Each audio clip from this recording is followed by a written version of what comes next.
à cette conférence proposée par le groupement des industriels et professionnels de l'aviation générale. La décarbonation de l'aérien génère beaucoup de promesses. Et nous aussi, que nous sommes d'opérateurs d'ateliers de maintenance, ont du mal à y voir clair sur à quoi peuvent ressembler les avions qui voleront dans 10 ou 15 ans. Donc on a demandé à Christophe Robin, directeur technique de Daher Aircraft, de bien vouloir nous aider à y voir plus clair. Christophe, après moult chantages dont on ne dira pas tous les accords tacites qui ont été passés, a accepté de bien vouloir constituer un panel que je vais vous présenter, qui représente des industriels qui ont expérimenté des choses, des nouvelles solutions, des nouvelles technologies, parce qu'au fond, tout ce qu'on veut savoir, c'est comment on se prépare en 10 et 15 années qui vont venir et qu'est-ce qui volera demain. Le titre de cette conférence est « Construire l'aviation générale de demain, innovation, certification et réalité opérationnelle », parce qu'il y a des besoins de décarbonation, mais il y a des missions aussi pour lesquelles les avions sont construits. Donc je vais, si vous voulez bien, passer la slide d'après pour présenter le panel.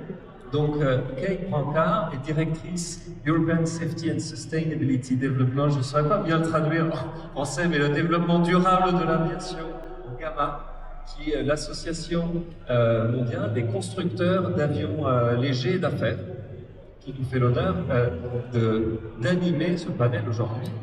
Christophe Robin, qu'on ne présente plus, qui est directeur technique de Daher Aircraft, qui fait des petits avions qui se vendent assez bien en France et aux États-Unis, le TBM et le Kodiak. Cyril Champenois d'Elixir Aircraft, qui fait des petits avions qui commencent à se vendre, j'espère, beaucoup en France un jour, mais pas mal aux États-Unis aussi, qui propose des avions écoles innovants. Christian Stuck de Finesse Max, qui a différentes activités, mais qui représente aujourd'hui Pipistrel, donc le VLX électrique. Il y a une expérience de 18 000 heures de vol sur une quarantaine de machines d'avions électriques. Et Benoît Dameto de Unicorn Aviation, qui lui travaille sur la conversion des avions qui volent aujourd'hui avec des kits d'injection de bioéthanol dans des machines existantes. Et je vais donc laisser la parole à Kate, qui va prendre le relais.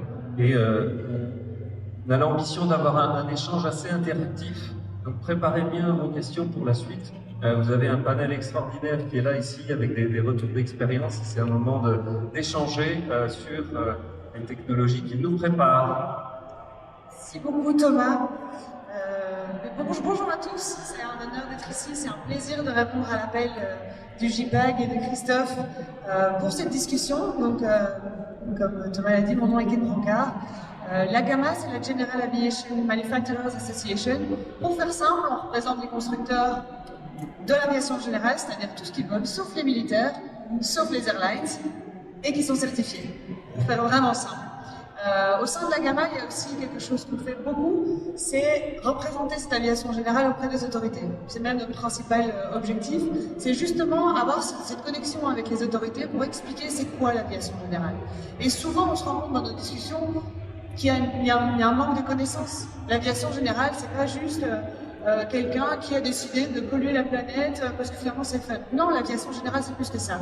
L'aviation générale, c'est un grand groupe de passionnés qui en a fait une industrie et qui en fait tellement d'activités et d'actions différentes qu'il ne faut pas oublier de les nommer. Et c'est important que vous écoutiez ce message-ci parce que c'est aussi vous les responsables dans vos discussions de représenter ce secteur.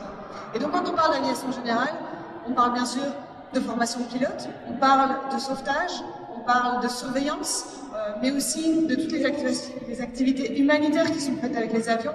En France, vous avez la grande chance d'avoir Aviation Sans Frontières qui est extrêmement active. C'est une fierté de voir cette aviation qui fait des actions de ce type-là. Donc nous, notre rôle à la GAMA, c'est aussi de représenter ça, c'est de représenter ce parapluie, ça se dit pas du tout en français, ce large panel d'activités qui sont faites dans l'aviation générale. La GAMA, et je ne vais pas aller trop en détail ici, vous n'hésitez pas à me contacter ou à aller voir sur le site internet de la GAMA. On a énormément de data, donc on voit l'évolution de l'aviation générale, que ce soit en matière de vente, mais aussi en matière de livraison d'avions. Donc ça nous permet un peu de voir mais quelle est la dynamique du secteur. Chaque année, on on propose des datas qui sont reprises directement auprès des constructeurs. Une des activités, une des facettes de mon travail n'est pas des moindres, elle est de justement créer des datas en Europe. On manque de data, c'est un message qu'on fait fréquemment passer auprès de l'EASA, auprès des autorités nationales. C'est cette nécessité de savoir il y a combien d'avions dans l'aviation générale européenne. Et aussi, combien de vols, combien d'heures de vol, qu'est-ce qui se passe au niveau de l'aviation générale. Voilà, ça fait partie de mon travail à la Gamma, c'est justement de retrouver ces datas. Donc je suis honorée d'être ici pour pouvoir discuter avec les 4 panélistes présents aujourd'hui. Et je vais passer la parole à Christophe. Oui, bonjour à tous, merci. Écoutez, vu que le JPAG nous a mis la pression pour faire ce panel, merci Thomas, je vais en profiter pour faire une annonce, une exclusivité mondiale de c'est quoi l'avenir de l'aviation pour un pont d'air, donc je vais vous présenter le futur TBM. Donc vous connaissez tous, ou peut-être pas, EcoPulse, donc c'est un démonstrateur que l'on a fait avec Airbus et Safran, qui dispose de 6 moteurs électriques, d'un turbogénérateur à l'intérieur, d'une batterie sous le ventre et un programme de recherche qui a débuté en 2019 et qui est terminé en 2024. Et j'ai l'honneur de vous présenter maintenant le futur TBM. Kate. Donc voici le futur TBM, c'est directement la reprise d'EcoPulse, notre démonstrateur technologique qui va être annoncé et bien entendu certifié dans les 6 mois qui viennent. Je ne sais pas ce que vous en pensez. Merci. Merci. Et je pense que c'était important que ça dise. Non, non, du tout. Un démonstrateur technologique, c'est un démonstrateur technologique. Un démonstrateur technologique, c'est pour montrer qu'on peut faire des choses, c'est pour apprendre. C'est pour faire des erreurs, c'est pour se planter, c'est pour se dire, oulala, on sait que c'est une bonne idée, mais ce n'est pas forcément une bonne idée. C'est pour tout ça, et c'est aussi pour être capable de construire une feuille de route qui permet, elle, de faire l'avenir. Et en fait, on parle beaucoup de technologie, parce que c'est fun, parce que c'est rigolo, parce qu'on peut communiquer dessus, mais c'est pas le sujet. Du moins, le sujet n'est pas que la technologie. Un avion, pour décarboner, il faut qu'il soit opéré, et pour qu'il soit opéré, il faut qu'il se fasse dans un écosystème dans lequel chacun puisse gagner sa vie. Si vous avez un écosystème qui n'est pas stable, si ça coûte une fortune, si vous n'avez pas d'endroit pour remplir votre carburant, par exemple l'électricité, EcoPulse c'est super, mais où est-ce que je le branche si je traverse l'Atlantique, pour supposer qu'il soit capable? C'est tout ça. Décarboner l'aviation et l'avenir ne se fera que si c'est quelque chose d'économique et si on fait des avions qui sont opérables. Et pour opérer les avions, il faut être capable de les maintenir. Donc je pense que tu as une petite anecdote là-dessus, Christian, sur l'électrique. Peut-être que tu peux la donner maintenant. Mais...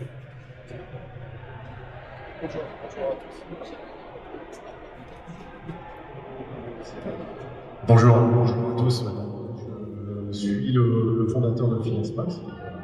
À ce titre, représentant Pipistrel, qui est le constructeur slovène qui a été le premier et toujours le seul aujourd'hui à certifier et opérer un avion complètement électrique. Donc on a la chance en France, avec la production d'électricité, de l'aide de quelques partenaires de la fédération, d'avoir la plus grosse flotte d'avions électriques en service, une quarantaine d'avions. On a accumulé depuis 2021 18 000 heures de vol sur les avions électriques. Donc, ma contribution, c'était surtout de dire sur le côté maintenance, qu'est-ce qu'on a rencontré comme difficulté, qu'est-ce qui a été, quels sont les avantages, les inconvénients. Mais j'essayerai d'apporter cette connaissance, ce savoir. Pour la petite anecdote, Christophe parlait, je pense que c'était le côté licence où on a des avions électriques qui sont certifiés depuis 2020. La licence de mécanicien d'avion électrique, elle arrivera en 2028. Donc, on a un petit décalage et c'était ça l'anecdote. Et donc c'est effectivement quelque chose qui est intéressant parce que pour opérer, il faut pouvoir maintenir. Pour maintenir, il faut avoir une coordination en fait, des éléments, de l'ensemble des éléments de la chaîne et dans les éléments de la chaîne et la partie réglementaire. Donc là, tu l'as pris sous l'angle de la maintenance, également la partie certification. Il faut aussi avoir les moyens de certifier les machines. Si on fait une nouvelle technologie, par définition, les autorités n'ont pas les experts qui sont capables de la critiquer, donc il faut trouver des solutions pour arriver quand même à certifier cette nouvelle technologie. Et le moins, produire, donc là je pense que nous en parlera pendant ton intervention, Cyril, produire les avions, c'est pas forcément la chose la plus facile, et c'est important. Ce qu'il faut retenir par rapport à ça, c'est que l'aviation de demain sera celle qu'on pourra opérer et qu'on pourra utilisé dans un ensemble économique qui soit un ensemble économique viable. Merci beaucoup, Christophe. Je vais parler de là. Voilà. Maintenant, je vais faire un petit peu de technique. Parce que comme je suis ingénieur et qu'on m'a de participer, il fallait que je fasse un petit peu de technique. Je vais revenir un petit peu au basique. C'est quoi la décarbonation finalement? Alors, c'est pas de la techno, c'est pas une seule chose. C'est une combinaison de choses. Premièrement, c'est un usage. On va d'un point A à un point B. C'est pas sûr que ce soit les mêmes technologies qui soient valables en fonction de l'usage que l'on a. On y va avec une certaine vitesse. Cet usage, on le fait, on a besoin d'énergie pour le faire. Donc, il faut une efficience énergétique. L'efficience énergétique, c'est quoi? Un moteur qui consomme plus ou moins. L'évolution au niveau de la partie moteur, ça va être un avion léger ou un avion avec une meilleure aérodynamique, ça fait partie de cet aspect d'efficience. On a un usage, une distance, on parcourt avec un nombre de passagers, on a de l'efficience, et enfin, pour faire tout ça, il nous faut de l'énergie. Et cette énergie, elle a ce qu'on appelle une intensité carbone, qui va être plus ou moins importante en fonction du type d'énergie qu'on va utiliser. Donc on parlera des carburants avec toi, Benoît. On va parler d'électricité, tu as commencé à en parler, Christian. Oui, effectivement, c'est des énergies qui sont décarbonées. Mais il faut que ces énergies décarbonées, ce ne sont qu'une partie de l'équation. Il faut qu'elles rentrent en cohérence avec la masse aérodynamique et les usages qu'on va avoir au niveau des avions. Et c'est ce qu'on va essayer de traduire à travers différentes expériences dans ce panel. Merci Christophe. Je t'invite à te rasseoir près de nous et peut-être de tendre ton micro. Du coup, on n'a pas un micro par personne, donc on va essayer de jouer le micro musical.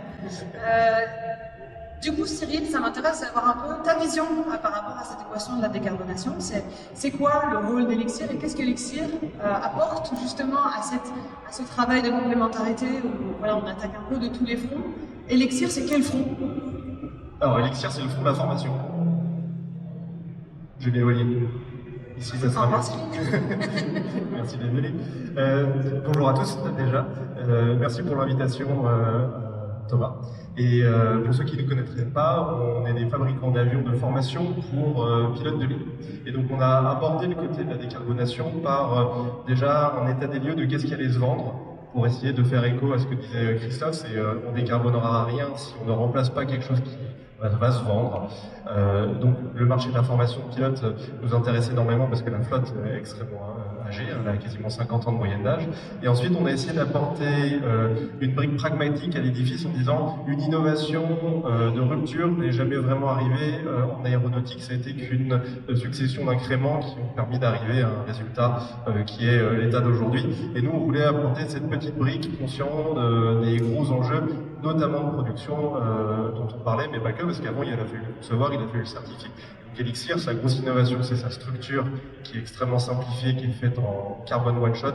Je ne m'étendrai pas sur cela, mais tout ce que cela entraîne d'innovation jusqu'à la livraison de l'avion est extrêmement compliqué à atteindre et mieux vaut faire petit à petit qu'affronter la face nord de l'Everest en plein hiver.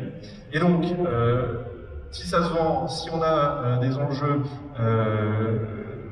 de production et d'innovation qui sont bien traités, eh bien la question c'est comment est-ce qu'on anticipe dans le futur la façon dont on va décarboner.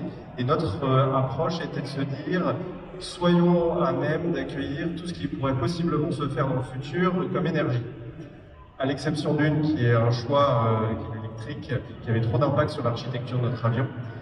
Mais on s'est dit, bah voilà, avec nos moteurs actuels, piston, on pourrait mettre des biocarburants de type éthanol. On a fait voler, pour ceux qui l'ont vu, un Elixir turbine dans lequel on va mettre du SAF de type jet pour décarboner. Donc nous, ce qu'on se dit, c'est essayons de faire en sorte d'accueillir le plus de possible d'énergie à l'avenir pour s'adapter le moment voulu. Peut-être de l'hydrogène dans 30 ans, mais en tout cas, soyons flexibles. C'était vraiment notre philosophie.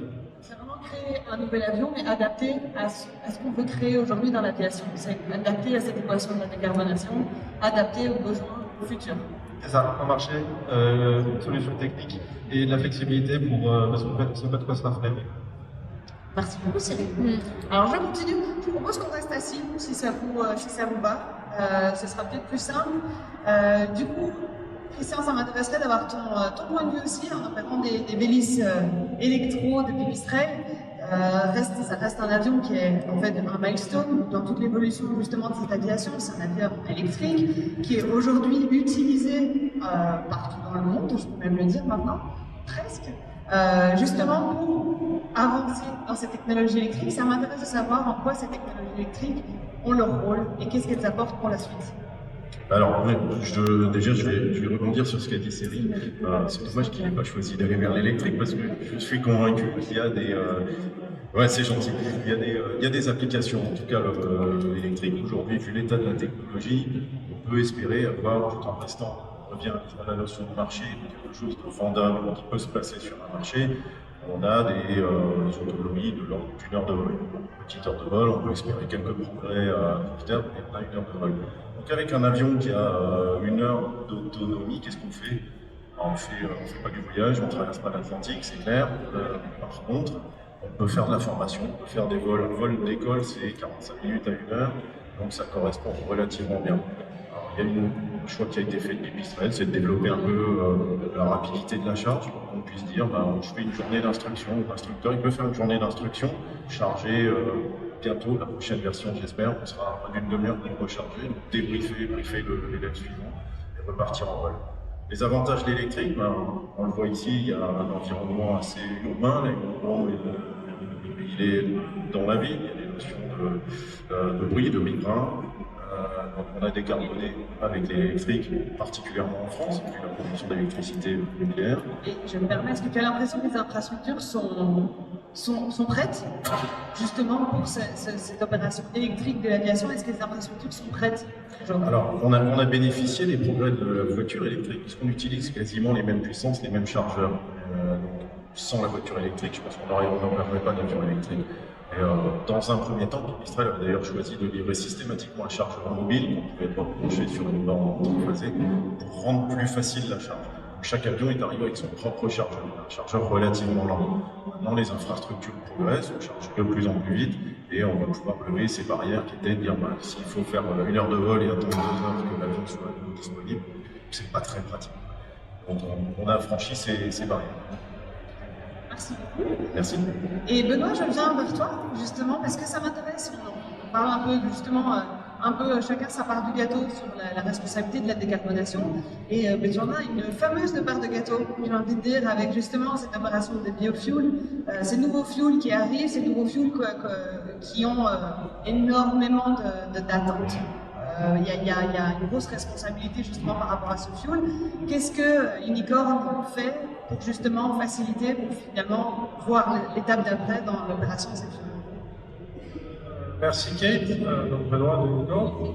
Nous on a un système qui est déjà en vol sur les ULM, on est en train de le certifier, qui permet de faire fonctionner pour l'instant les Rotax à terme, les Becoming et les Continentales avec de l'éthanol en mode flex fuel. On va pouvoir gérer justement la transition, autoriser l'avgas, les mélanges et utiliser l'éthanol.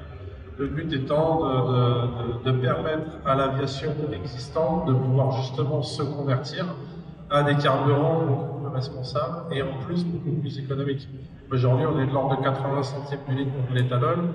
Par rapport à de l'avgas, on est vraiment dans une logique qui est pas que verte, qui est économique et qui a une vraie chance d'aboutir, puisqu'il y a une réelle incentive économique qui existe derrière. C'est une technologie qu'on pourrait retrouver sur l'élixir dans l'avenir, par exemple. Tout à fait, ça peut s'implémenter que ce soit sur la flotte existante ou sur les avions nouveaux. Vous utilisez beaucoup Cyril des Rotax, on pourrait tout à fait le mettre dessus une fois qu'on aura fini la certification. Donc c'est vraiment quelque chose qui peut s'implémenter. Si on peut passer à la slide d'après, nous ce qu'on a vu au niveau bilan de l'aviation, c'est que les chiffres justement de la GAMA qui sont pas plus détaillés aux US, mais on a quelques idées sur l'Europe. On voit qu'on a à peu près 70 000 avions à piston en Europe et on a un taux de renouvellement de l'ordre de 1% par an.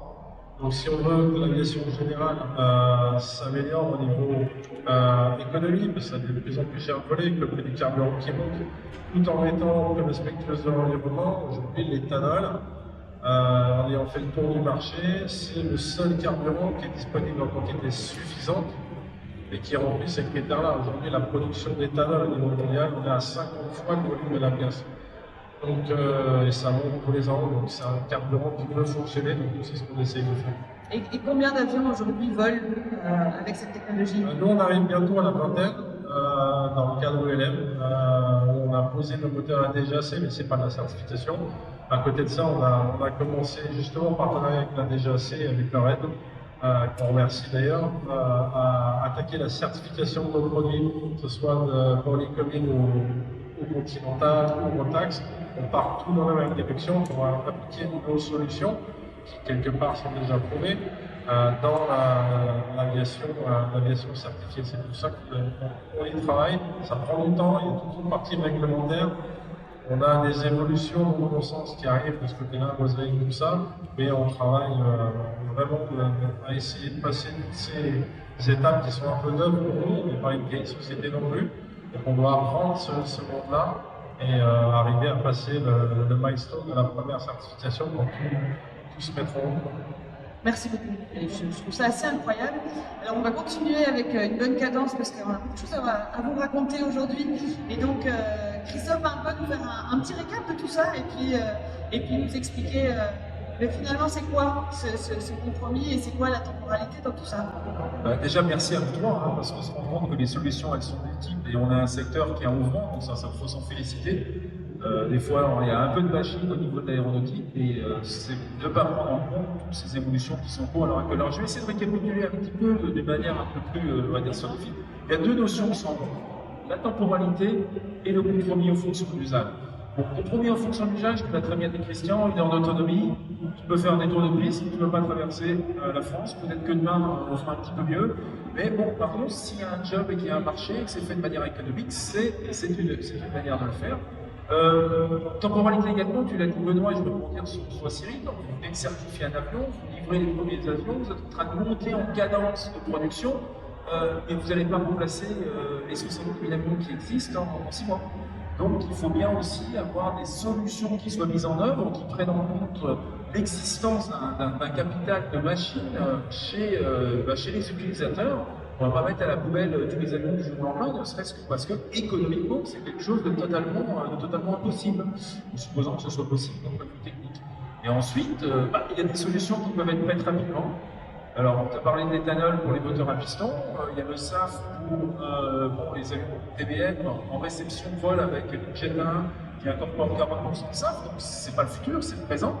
Le jour où il sera disponible en quantité, ce n'est pas le cas, parce qu'il faut que les pétroliers aussi, dans un ensemble économique stable, avec une garantie de marché, investissent peut-être des dizaines de milliards de manière à mettre en place ce qu'il faut pour produire un moteur qui SAF nécessaire, la techno elle est prête. Il y a juste un environnement économique à créer, et le jour où ces SAF existeront en quantité, on les mettra dans les avions, un petit peu de boulot au niveau technique, mais pas trop, et on pourra avancer. Ça, c'est pour aujourd'hui. La masse, l'aérodynamique, vous avez utilisé là-dessus la Elixir, c'est les équations habituelles de l'avionneur, on s'occupe de la masse, on fait des avions qui sont aérodynamiques. Et enfin, des compromis à avoir, je reprends ton exemple Christian. L'électrique c'est bien parce que c'est pas carbone, par contre les batteries elles pèsent le poids d'un âne mort. Donc si on a besoin de beaucoup d'électricité, on met beaucoup de batteries, donc soit on a de l'énergie qui est décarbonée, mais bon, l'avion n'y colle pas. Oui, on peut faire des choses, mais avec les bons usages. Donc, je voulais rester sur cette slide parce qu'à mon avis, elle montre qu'il n'y a pas d'opposition entre les solutions. Elle montre que beaucoup de technologies vont dans la bonne direction et qu'au bout du compte, c'est les opérations et l'économie qui fera notre avenir, des choses réalistes. Merci beaucoup Christophe et je trouve que c'est passionnant de voir cette équation, c'est passionnant d'écouter un peu chaque angle justement de cette décarbonation et chaque expertise sur le sujet, mais il y a quand même quelque chose dont on n'a pas parlé et qui pourtant fait beaucoup de bruit et ça m'intéresse d'avoir vos points de vue, c'est l'hydrogène. C'est l'hydrogène.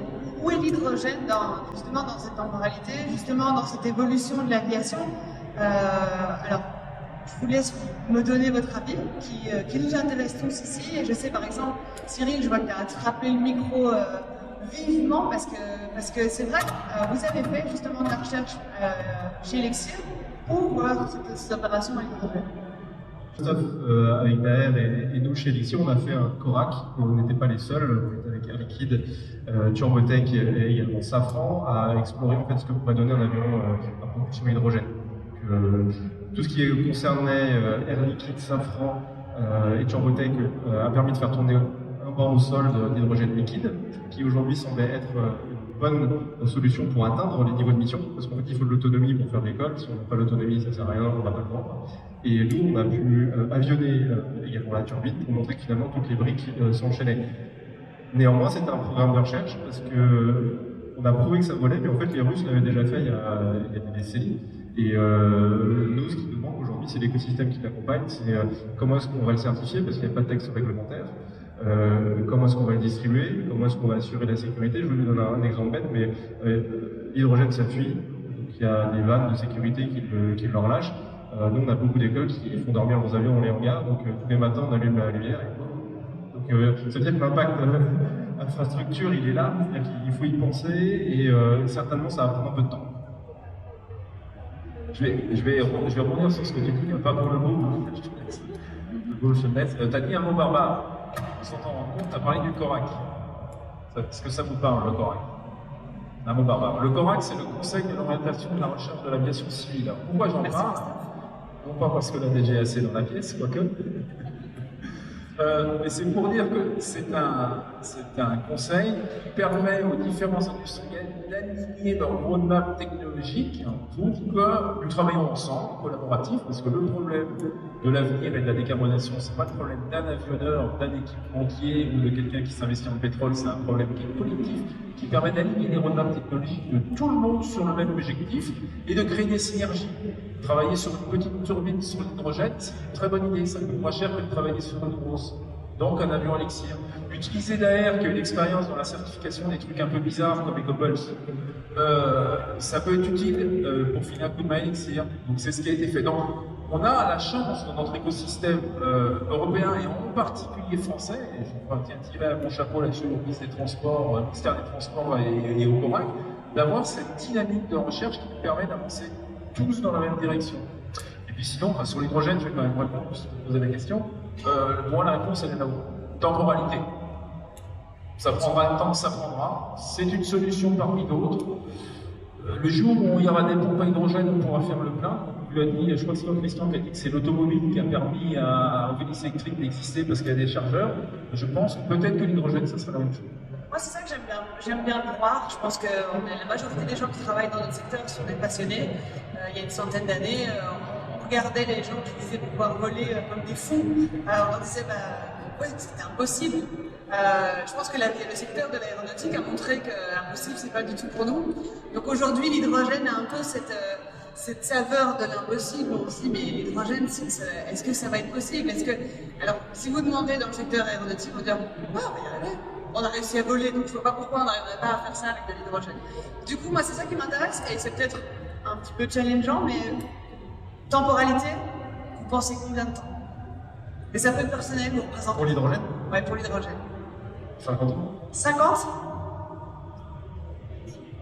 Moi, ça me paraît loin, j'ai déjà plus de 50 ans, c'est difficile. Moi, je ne peux pas le voir. Et puis, je me déclare relativement incompétent sur l'hydrogène, donc je vais suivre Cyril. D'accord. Non, j'ai eu 2-3 expériences avec l'hydrogène via le sport automobile et quand je vois la complexité de mise en place, 20-30 ans à minima pour commencer à avoir les premières voitures avec un réseau réel de refueling qui puisse exister. Aujourd'hui, on voit dans quelques municipalités, des bus, des choses comme ça, qui ont construit des stations vraiment pour des usages particuliers, très localisés. Ça peut marcher, mais ça a été des investissements énormes qui, à mon avis, ne sont pas très compatibles avec ce qu'on fait nous pour l'instant. Merci. Puis moi, je vais être un peu lâche. Je vais me cacher derrière notre grand frère Airbus. On a besoin d'infrastructures, on a besoin d'autorités compétentes dans ce que c'est l'hydrogène, on a besoin de standards qui soient étiquetés. Je pense que c'est l'aviation commerciale, si elle décide de poursuivre sa voie dans l'hydrogène, on pourrait créer les conditions à un moment donné que l'écosystème existe. Et si cet écosystème existe, à ce moment-là, pourquoi pas en profiter? On aura au moins les éléments pour porter un jugement objectif, mais en tout cas, c'est ce qu'Airbus dit, c'est des choses qui ont été repoussées sur la droite de leur roadmap, ça arrivera peut-être dans les horizons de temps que vous avez indiqués. On se retrouve dans un 2-1-2, on se retrouve dans à peu près 50 ans, on fait un panel avec les mêmes personnes et on en parle. Alors on parle de l'hydrogène, mais il y a d'autres sujets aussi que je trouve intéressants, c'est quand on parle d'innovation, on parle beaucoup d'obstacles. On parle beaucoup de c'est quoi vos grands obstacles pour faire le travail que vous faites, pour accomplir les innovations que vous mettez en place.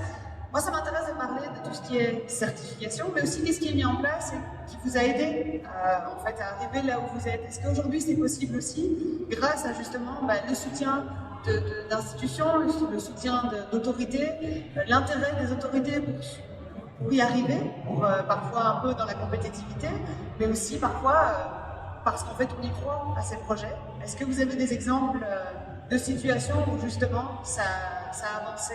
Tout à l'heure, Benoît a parlé de Mosaïque. On sait que Mosaïque, c'est un projet qui est maintenant effectif aux États-Unis. Mosaïque, c'est demain pour l'Europe. Est-ce que ça, justement, c'est la suite? Au niveau Mosaïque et de son application, qu'on le veuille ou non, il y aura de toute façon un impact sur l'Europe.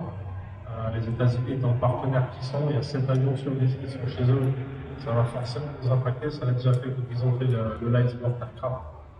Il y aura un impact, maintenant c'est à l'EASA et aux différents pays de gérer, c'est pas à nous de dire ce que sera la réglementation, on doit pouvoir apporter notre avis, notre vision des choses en tant que partie impliquée, mais ça reste au régulateur, à mon avis, de voir l'intérêt qu'ils y trouvent, pourquoi est-ce qu'ils dérèglementent tout, et quelle est la motivation derrière, et pourquoi ils le font, et pourquoi ils pensent que ça marche.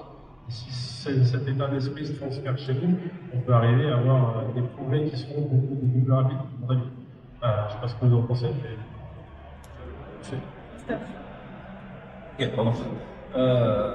Ouais, tout à fait. Pour moi, je vais redire ce que j'ai dit. En fait, on est dans un écosystème, et dans cet écosystème, les autorités font partie de cet écosystème.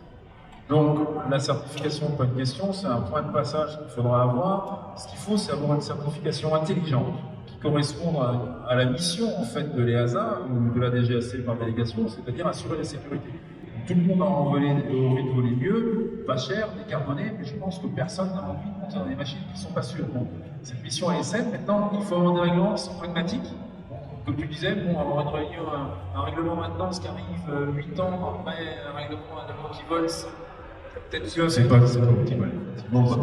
Mais pour que ça fonctionne, il faut travailler ensemble, c'est-à-dire qu'il faut que les autorités aient les bonnes informations pour mettre des bons standards au niveau, c'est-à-dire pas trop haut parce que personne ne passera là-bas, pas trop bas parce qu'ils n'assurent pas la sécurité. Et pour ça, il faut travailler avec l'industrie. Donc c'est les directions qui sont prises aujourd'hui par l'EASA. Franck Guillermet, qui est le directeur, a mis en place un service de l'innovation, justement pour structurer la manière dont les règlements devraient être construits dans le futur, de manière à ce que l'EASA assure sa vision, la sécurité, mais avec des règlements pragmatiques, applicables, et le cas échéant, ce qui s'appelle des bacs à sable, c'est-à-dire pourquoi pas utiliser l'expérience qui est acquise dans le domaine de l'UEM, de manière à avoir des données qui permettent aux experts de construire le niveau d'exigence qui correspond au niveau.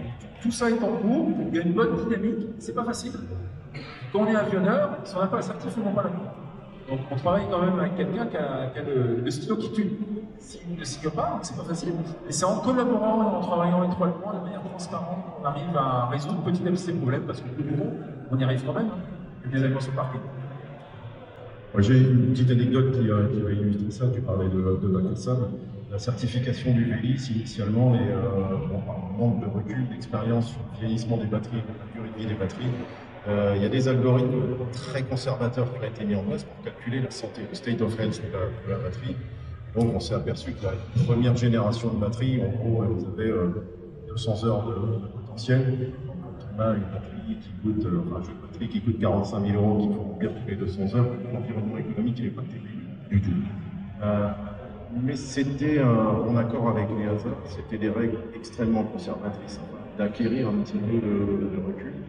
Il y a 80 batteries qui sont retournées chez Pipistrel après 250 heures, 300 heures, sur lesquelles ils ont pu travailler ensuite, étudier le vieillissement effectif et corriger les algorithmes, corriger la façon de calculer le state of health des batteries. Aujourd'hui, on a les batteries de deuxième génération qui arrivent à 800 heures tout en gardant 80% de state of health.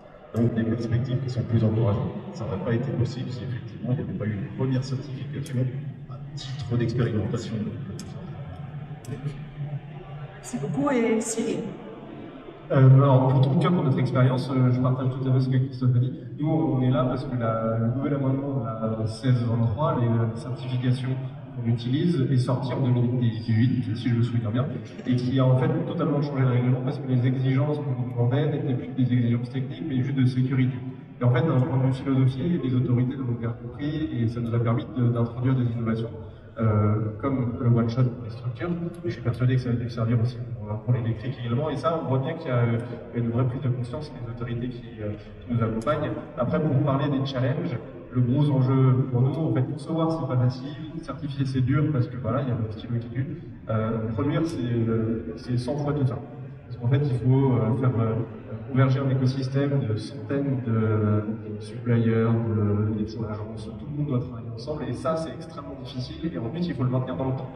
Donc ça prend du temps, et c'est très difficile de créer des feuilles blanches, parce qu'en fait, on voit que tout autour de nous, tout ça a pris du temps pour arriver jusqu'ici. D'ailleurs, c'est quoi c'est Morane Solide 1900 tours d'air, j'étais pas là. Ouais. Bien sûr. Et du coup, merci beaucoup pour ces réponses. Je m'attendais à ce que ça soit passionnant et ça l'est. Du coup, on parle de production, on parle de challenge, on parle d'obstacles. Moi, je ne peux pas m'empêcher, ça reste un sujet qui, je trouve, est primordial. C'est la workforce, c'est justement ces ressources humaines. On entend souvent l'industrie dire on n'a pas assez d'ingénieurs, on n'a pas assez de techniciens, on n'a pas assez de... Est-ce que vous avez, peut-être votre terme, est-ce que vous avez l'impression que justement cette innovation dont on parle là maintenant, c'est ça qui va attirer notre nouvelle génération? Est-ce que c'est pas ça justement, on se dit ok, l'aviation, il y a un avenir. En fait, c'est nous qui allons changer cette aviation pour qu'elle soit pérenne et pour qu'elle continue dans le temps. Est-ce que vous avez dans vos entreprises à vous cette impression que la nouvelle génération se tourne vers ça? On fait le chemin.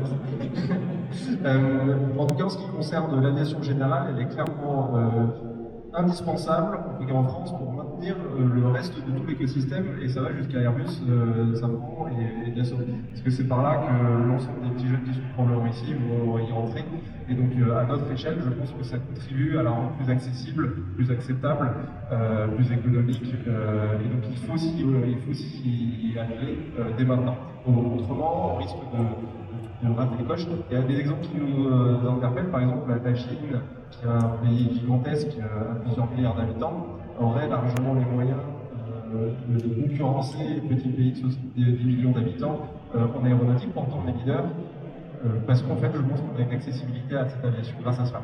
Et donc, pour ça, nous, je pense qu'on a cette responsabilité à avoir. Moi, je dirais qu'il y a des questions de conviction et on a des enfants, on voit l'écosystème dans lequel on évolue, on voit tout ça. Et la conviction fait qu'il faut qu'on tende vers là. La temporalité pourrait décourager un petit peu de temps en temps. Enfin, ça fait partie de nos obligations et des engagements. Ça doit d'abord. C'est un sujet dont je parle souvent, et ce que je dis souvent, que ce soit à la presse ou aux autorités, c'est on critique souvent l'aviation pour être un secteur qui pollue, mais en fait il n'y a personne qui veut un changement plus que les acteurs de cette aviation. C'est notre secteur, c'est une passion l'aviation, et en fait on est les acteurs qui ont le plus envie de voir ce changement. Moi, je veux pouvoir piloter un avion dans 10, 20, 30, 50 ans. Je voudrais continuer à piloter des avions. Et du coup, personne ne fait ça plus que nous. Et c'est quelque chose qu'on rappelle souvent au grand public, aux autorités, de dire on veut faire la différence. Benoît. Alors, moi là-dessus, je rebondirai sur un principe différent. Moi, je suis ingénieur de formation. Les jeunes ingénieurs stagiaires tous les ans, on a différents métiers que je fais, et je m'aperçois que leur formation, au fur et à mesure des années 2020, a énormément changé. Il y a de plus en plus de parcs qui est dédié aux renouvelables, à tout ce genre de choses. Ils sont mis beaucoup plus impliqués et conscients de ce genre de trucs de parcours. On n'a jamais entendu parler de ça. C'était juste d'un point de vue économique, pas trop de déchets, ça coûte trop cher. Mais on voit qu'ils sont énormément sensibilisés à ce genre de choses. Et je pense que l'aviation, aujourd'hui, on a moyen de les faire rêver. Aujourd'hui, un ingénieur, on va lui faire concevoir une pièce pour faire n'importe quel système mécanique. S'il le voit voler, qu'il peut aller dans les airs avec, il y a moyen de le faire rêver avec ça. Et si en plus on lui dit qu'en plus on respecte l'environnement parce qu'on évolue, qui va nous aider justement dans ton futur à développer des choses qui vont respecter l'environnement. En plus, on peut avoir une vraie synergie dans le secteur qui peut faire rêver les jeunes et venir là-dedans. Maintenant, il faut qu'on ait la publicité qui soit faite au niveau des écoles, au niveau déjà des lycées, le BIA, des choses comme ça, montrer ce qu'on est capable de faire, vers quoi on veut tendre, vers quoi on a besoin, qu'est-ce qu'on va rechercher. On a besoin d'ingénieurs, ouais, super, mais s'il n'y a pas de mécaniciens, on n'y arrivera pas non plus. Il faut vraiment aller chercher toutes les strates ici. On a montré une bonne volonté du secteur qu'on peut arriver à remplir tout ça. Et ça, on le dit pas assez, c'est souvent dans l'audience ici. La majorité d'entre vous, je dirais, travaille dans le secteur aéronautique. Qu'est-ce que votre entreprise fait justement pour attirer cette nouvelle génération? Est-ce que vous allez dans les écoles? Est-ce que vous avez des programmes de mentoring? Est-ce que vous avez des bourses pour les jeunes? Qu'est-ce que vous faites? C'est une question qu'il faut se poser. On a une responsabilité et il faut continuer. Je pense qu'on va continuer avec toi, Christophe, et puis on prendra des questions de l'audience. Je n'ai pas la moindre idée de l'heure qu'il est. On pourrait continuer jusqu'à 17h comme ça. Donc Christophe, ton point de vue sur les ressources humaines et ensuite les questions. Les ressources humaines et l'attractivité, c'est la clé. C'est la clé aujourd'hui, c'est la clé pour le futur. Donc aujourd'hui, il faut savoir que toute l'industrie aéronautique souffre en termes de production. Cyril, parmi les avionneurs, enfin, tu souffres, Daher souffre, ATR souffre, Airbus souffre, Dassault souffre, Boeing souffre, c'est pas lié à la France.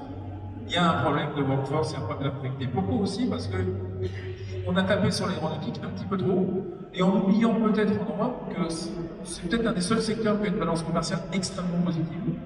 Donc si j'ai quand même à me dire, il faudrait arrêter de cracher dans la soupe et de se rendre compte qu'il y a un secteur qui fonctionne bien, il ne faut pas taper dessus. Et donc là, si la force publique a son rôle là-dedans, alors je vais illustrer quelque chose. Les Allemands aujourd'hui sont les champions en planeur. Ça vient de quoi? Ça vient du fait qu'on leur a interdit, au diktat de Versailles, de faire de l'avion. Ils ont développé de nouveaux planeurs dans les années 30. Ils sont encore champions du monde de planeur.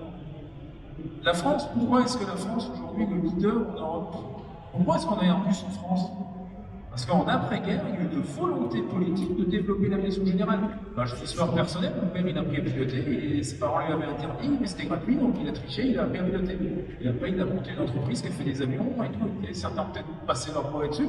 Donc tout ça veut dire que on a tous une responsabilité, y compris le politique, les industriels, tous, de rendre cette activité attractive pour la jeunesse de manière à amener du monde pour moi, parce que bah, au bout du coup, ça fait nous les champions du monde 2 générations après. C'est très difficile de raisonner en se disant que je fais quelque chose et ça sera utile dans 2 générations. Ça c'est sûr, et pourtant c'est capital, et je pense que ce qui se passe aujourd'hui en France et en Europe dans l'aérien est à très bon état. Tout à fait. Et malheureusement, on n'y est pas encore. Moi, si je peux prendre, en général, je représente l'industrie dans les discussions, mais pour là, cette petite seconde, je voudrais prendre le rôle de représentant de justement toutes ces jeunes générations, que ce soit étudiantes ou jeunes professionnels. C'est en fait terriblement difficile de trouver un job dans l'aviation. C'est très compliqué. C'est des positions qui sont pas faciles à comprendre. Même dans les descriptions par exemple, on se rend compte ici, je ne sais pas si vous avez probablement tous rencontré ici des jeunes qui sont avec leur CV, qui vont de stand en stand pour dire voilà, moi je voudrais trouver un boulot, et ça va de l'ingénieur au pilote, au mécano, c'est tout le secteur. Et donc on se rend compte qu'il y a quand même un gap, il y a un creux là entre l'industrie et cette nouvelle génération. Et je pense que nous, en tant qu'industrie, on a une responsabilité ici pour justement changer les choses. Et je trouve que si la conclusion, ça peut être de réfléchir à comment on peut changer les choses, comment est-ce qu'on peut attirer cette génération et la garder, eh bien, je pense qu'on aura déjà gagné quelque chose. Alors, ce que je vous propose, merci.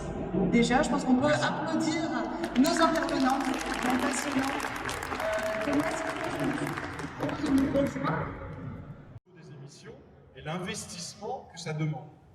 Alors, si moi je peux prendre la parole là, merci Jean-Michel pour les Merci questions. Jean-Michel. Alors, moi je pense que ce qui est très important, c'est aussi de rappeler que l'aviation générale, c'est l'incubateur de ces technologies. Donc, on ne les nomme plus, la quantité de technologies qui ont été développées, qui ont été mises dans la recherche, dans le R&D, dans l'aviation générale qui aujourd'hui ont un impact sur cette aviation, sur justement ces pourcentages de l'aviation. C'est important que nous, on continue à bagarrer, c'est pour ça aussi que les grands de l'industrie aéronautique continuent à investir justement dans cette recherche et ce développement, parce que c'est de là que ça va venir, c'est incubateur, enfin en tout cas moi j'y crois, et quand on voit qu'Elixir est prêt à faire de la recherche sur l'hydrogène, c'est parce qu'on regarde dans cette direction-là, et le jour où les solutions seront trouvées, et pas seulement pour l'hydrogène. Et je rebondis, mais je passe la parole au président, elle a impliqué ma réponse en fait. Super important, parce que de toute façon, d'un point de vue strictement scientifique, même si tous les secteurs d'activité tenaient tous les objectifs tels qu'ils sont prévus aujourd'hui, les effets seraient dans 50 ans. C'est la mécanique, c'est l'atmosphère, c'est comme ça. Donc, ce qui est important, c'est de travailler ensemble et collectivement. Si on fait EcoPulse, c'est pas l'aviation générale qui prend du carbone, c'est peut-être faire gagner un petit peu de temps dans une roadmap pour Airbus ou Safran. Et là, on ira toucher l'aviation long courrier, avec des petites solutions qui amèneront une petite brique à l'édifice. Ce qui est important, c'est qu'il y ait une prise de conscience sociétale, en fait, il faut travailler ensemble dans une direction, ne pas opposer les solutions les unes avec les autres, et puis savoir de toute façon que le travail qui est fait aujourd'hui, c'est pas pour nous. Il faut 50 ans pour faire ce qu'il y a en trop dans l'atmosphère pour se bouger si on arrive à tout inverser, ça sera pas possible. Simplement qu'on prenne la bonne direction. Il reste 4 minutes, je propose d'essayer de prendre d'autres questions. Est-ce qu'il y a encore... Excuse-moi, je voulais juste répondre à Pardon, quelque chose. En plus de ça, il n'y a pas que les histoires de CO2. On a Elixir qui est passé avec ses moteurs Rotax qui sort de la gaz, donc il n'y a pas de plomb, pas d'émission de plomb. Il y a les particules fines, c'est tout un sujet bien plus complexe. Aujourd'hui, nous, de notre point de vue, on voit que le seul carburant disponible, les chefs condensés à l'éthanol, on est parti là-dessus. Ça a démontré que ça réduit le CO2 de 80%, 80% de particules fines, ça vire le plomb. Ça a quand même beaucoup d'intérêt. Si on veut se projeter, la génération 3 qui est déjà disponible en Californie, il n'y a même plus d'énergie fossile du tout dedans. C'est entièrement de l'éthanol avec 15% de transfert dans l'essence synthétique. Donc des solutions il y a. Maintenant, il y a une question de temporalité, de disponibilité. Mais on fait tout pour qu'on soit capable d'utiliser de l'éthanol. L'outil, on y tient absolument. Si on demande de l'éthanol aviation, on crée encore un monstre à 3 têtes avec un chemin à construire et tout, alors que l'éthanol routier il est disposé 45% des stations en France. Donc il y a des questions de pragmatisme qui vont pouvoir donner des réponses à court terme. Les seules réponses court terme possibles sont très pragmatiques. Après, le développement de la technologie sur des deltas temps plus grands, oui, on va pouvoir arriver à des résultats sûrement mieux, mais pour l'instant, ils ne sont pas encore là. Donc on essaie de se concentrer sur du pragmatique. Et je pense, Jean-Michel, merci de nous avoir lancé sur ces questions. Et je pense vraiment que c'est ce qui est important qu'on passe comme message aux médias qui sont ici aujourd'hui, c'est que c'est important de rester optimiste. Moi, j'ai besoin de cet optimiste-là. Moi, j'ai 36 ans, je suis pilote, je suis passionné l'aviation générale, c'est ma vie. J'ai besoin de l'optimisme. J'ai besoin d'y croire, j'ai besoin de bagarrer. Peut-être qu'on va se tromper, peut-être que... C'est pas grave, on va continuer à bagarrer. Et je crois qu'il y a Gilles Roy d'Aérobuzz qui a une question. Allez, Gilles, il nous reste 3 minutes de chrono. Comme je veux faire mieux que Jean-Michel, je vais faire 11 questions. Non, c'est plus une réflexion. Quelques années en arrière, on aurait fait le même panel. Il y aurait eu 1 ou 2 constructeurs d'eVTOL, 1 ou 2 constructeurs d'avions de commuteurs hybrides. Aujourd'hui, on a des gens pragmatiques sur cette. Est-ce que les promesses, il y a quelques années en arrière, ont été rattrapées par la temporalité? Belle question. Il y a une montée en maturité qui se fait petit à petit. Typiquement, on a fait EcoPulse. EcoPulse, c'était quoi? C'est un démonstrateur technologique. C'est quoi? En fait, on ne sait pas. On admet qu'on ne sait pas, donc on essaye, on va en vol. Alors pourquoi on va en vol? Parce que sur un PowerPoint, en théorie, tout marche. J'aimerais vivre en théorie. Dans la vraie vie, ça ne se passe pas comme ça. C'est pour ça qu'on a ce qu'on appelle des essais en vol. Et ce qui est super quand on fait un essai en vol dans le démonstrateur, c'est qu'à un moment donné, il y a quelqu'un qui signe comme quoi le bonhomme qui rentre à l'intérieur, il n'est pas mis en jeu. Donc ça oblige de le regarder en 360 degrés et on apprend. Et on apprend, et à la lumière de ce que l'on apprend, ensuite on peut redessiner une feuille de route. Donc c'est pas étonnant qu'au départ il y ait des idées qui partent un petit peu de l'essence. Et c'est normal aussi que petit à petit les choses sont rattrapées par la constante de physique, par des choses que l'on ne voit pas. Ça n'empêche pas le niveau d'émission, mais donc c'est normal, parce que c'est le cycle normal des innovations, je pense. Je pense qu'on va devoir clôturer notre table ronde l'année prochaine. On fera ça dans 2-3 heures. On se installera bien, on fera toutes les questions nécessaires. Merci à tous et puis surtout merci aux intervenants. Merci pour la clarté, merci pour la transparence aussi de ces discussions. C'est un plaisir. J'espère qu'on pourra continuer. Je vous demande un tonnerre d'applaudissements. Merci au public d'être venu. Merci à vous. Merci à vous. Merci à tous. Et puis,